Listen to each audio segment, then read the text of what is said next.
Why do children tell lies? I'm Nicholeen Peck, and I teach all over the world about parenting, good communication, and how to build strong family bonds through the lens of the principle self-government. And in this video, we're talking about what to do about lying.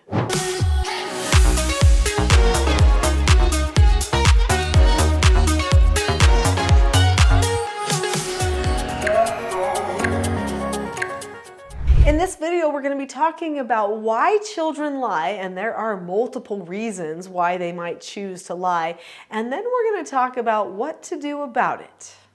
Before we get to the strategies that will work for getting children to stop lying, let's talk about why is it that a child might choose to lie. Now, I know there are some children that are just creative and they like to tell stories and make things up because they're entertaining that creative side. Maybe even they like to seek a little bit of attention, maybe positive attention, maybe negative attention. But I would say that that's not the majority of the reason why.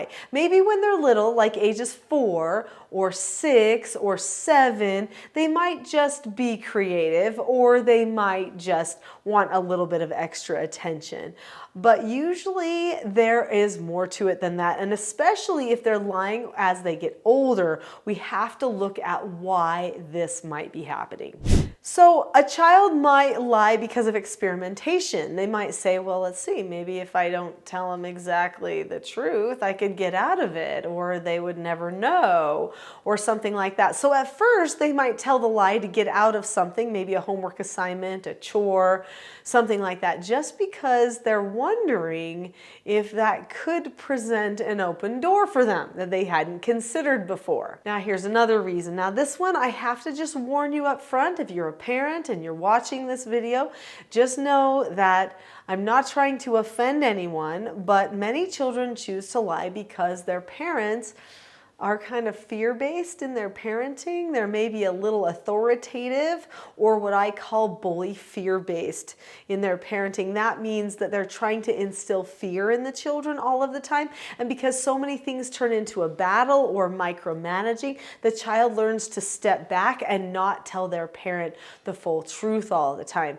So that can be another reason that children turn to lying, because they actually are afraid of their parents. And usually those parents wanted the child to be afraid of them in the first place, but they didn't think that it would lead the child to lying. Now, some parents are okay accepting a little bit of lying because they think, well, everybody does it, right? And so they should be afraid of me, and if they have to lie to get out of it, then fine, let's see how smart they are. Some parents might go down that road, but most people do not take well to lying. And so even if they're a bully fear-based parent, they don't want their child to lie to them. They want to know what's going on so that they can help their child. So this means that we have to do something about it. We're definitely going to get to that, but there are more reasons that we need to explore of why someone might choose to lie. We're going to talk about more reasons why people lie and some strategies that you can use to help combat that lying. But first, if you like this channel and if you like this video, please click subscribe now. Another reason that a person might choose lying as a mode of communication with their parents is because they're not very good at open communication. Some families aren't good at talking openly with each other. They haven't established that as a habit. And some people are more closed or more private in their personalities. And so they have a hard time opening up. Sometimes when people are private and they're used to closing things off, then they start to close off more and more information, and then soon doctor information or statements so that they don't have to share. So being closed off lends itself to falling right into lying kind of naturally. So we have to be careful about that too. Try to help the family maintain an environment of good open communication. In fact, I have ways that you can do that on teachingselfgovernment.com, which is my website. There are books where you can have family meetings, mentor meetings. There are trainings for how to improve that communication. So definitely get that help, because it is vital to having honest communication as well. Another reason that someone might choose to lie is because they don't have an environment where it feels safe to learn or safe to fail, because failing is part of learning. So some people might be more perfectionist And since they're a perfectionist, they don't want to ever know they've done anything wrong, or they don't want anybody else to know that they've done anything wrong. And so they hide and they protect from anybody knowing anything. This is very draining, just so you know. It creates a lot of stress in the person, a lot of anxiety. It wears them out a lot more. They have a lower capacity to deal with people usually, because they're trying to keep everything so protected and controlled. Controlling people oftentimes lie too, because they want to have complete control over what everybody is thinking and feeling about what they're saying. That's another important thing to recognize. So if you feel like the environment is too controlling of the other person and they're wanting to maintain some control, or if you are perfectionistic or they are perfectionistic, those are other things that can lead a person to lie. One more reason that people might choose to lie, before we get to the strategies that you're not going to want to miss for how to help solve this lying problem once and for all. Many people choose to lie because they are unsure how they will be corrected if they're found out. So let's say someone does something they know they shouldn't do. Then suddenly they worry about getting found out because they don't know, is mom going to be okay with this? Is mom going to get angry, or is she going to talk calmly with me? What's going to happen if somebody finds out about this mistake? So because it's unpredictable the way that the corrections happen in the family, the person decides to try to control what other people can find out, and they do that by lying. So let's talk about these strategies. What should we do if a person has decided to engage in lying? How do we talk to them about it? Well, number one, do not get emotional. It's super important that you stay calm. Be sure to stay to the end of this video, because I will help you by giving you a gift that will help you with your calmness. And it will help them with their calmness too, which might help somewhat with the lying as well. But staying calm, that's super important. You can't take it personal if a person chooses to lie to you. I know that's like saying, what? How can you not take that personal? They lied to me. You can't. They're a child. They're learning. Even if they're not a child, even if they're adult, it's a behavior. It's not the person. That person has chosen that behavior for some reason. Maybe they don't feel safe. Maybe they want to control. Maybe they feel like they need to protect themselves. We don't know what it is. Or maybe they're just attention seeking and they don't know proper ways to get attention. Whatever the reason, just please detach yourself emotionally from it and say, this is a behavior. That's all I need to remember, is that this is a behavior. And then move on from there. So how do you address it with the person? It's important that you go to them and you look at them and calmly say, hey, I know that right now, whatever you just communicated to me was not true. Now they may try to say, yes, it was. How do you know? Da, da, da. Don't debate it. Just say, I can feel when something isn't exactly true. And I know that what you just said was not true. What you should do is tell me the truth. And if you do tell me the truth, I promise you I will listen to you. I won't get emotional about it. I won't be frustrated. I'm not going to argue with you. I'm just going to hear you out, because maybe there's something you need to tell me about it, so that we don't have to get into any type of a power struggle over this. And say, I promise no matter what it is, I won't get angry. I won't get mad.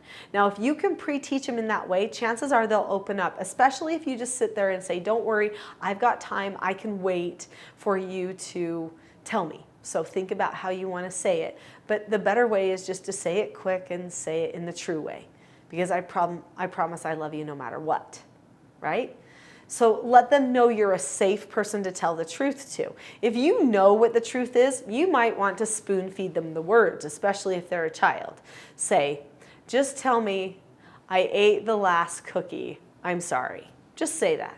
And then that would be the true thing. I ate the last cookie. I'm sorry. Then they'll say that to you. You praise them for it and say, okay, well, I'm glad to know that you ate the last cookie. It's going to always be better for you to just tell me when I ask the first time, instead of me having to tell you what to tell me, right? That's going to be better. Now let's talk about controlling the impulse to lie. When I was young, I actually had a problem with lying. I started picking up lying because it worked, quite frankly, and nobody ever corrected me for it. It was very rare that I ever got in trouble for lying. I guess that meant I was good at lying, if that can even be a thing. How can you be good at lying when it's not a good quality, right? Good means godlike. Certainly lying is not godlike, so it wasn't a good thing. But it worked for for me, so I kept going down that road. Well, one day a friend confronted me, told me that everyone knew that I was a liar and they didn't believe anything that I said. At that point, I realized that I needed to do something about this lying problem once and for all. I knew it was a problem and I was having a hard time conquering it because it really had become an addiction. So what I decided to do was make myself a skill set. And I did this when I was about 14 years old. The skill set went something like this. I feel like I want to say something. I have a craving to say something. When I feel that craving, I take a little mini step back and I say to myself, is this the truth? And if the answer is yes, this is the truth, then I take the step forward and I say the exact truth. But if the answer is no, it is not the truth, then I'm going to turn and walk away. That's how I planned to point myself in a positive direction. Either tell the truth or get out of there before you tell something that's a lie. And do you know what? It took a little bit of time of utilizing that skill, but it worked. And that was one of my foundational skills for creating the whole program of teaching self-government that I teach today. I am living proof that you can conquer a beast, that you can conquer lying, because it was something that when I was young, I didn't think I could conquer. But with a skill set, I was able to. Now, there are other skill sets, such as accepting a no answer, that are very valuable for conquering lying as well.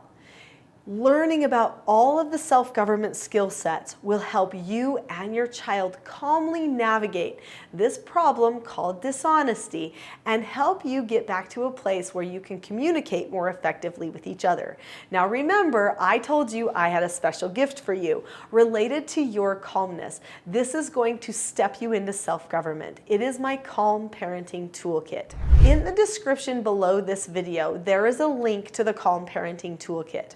It says teachselfgov.com/toolkit. Click on the link to that Calm Parenting Toolkit now, and you can have that 10-tool toolkit for free. It'll be the great start for your self-government journey.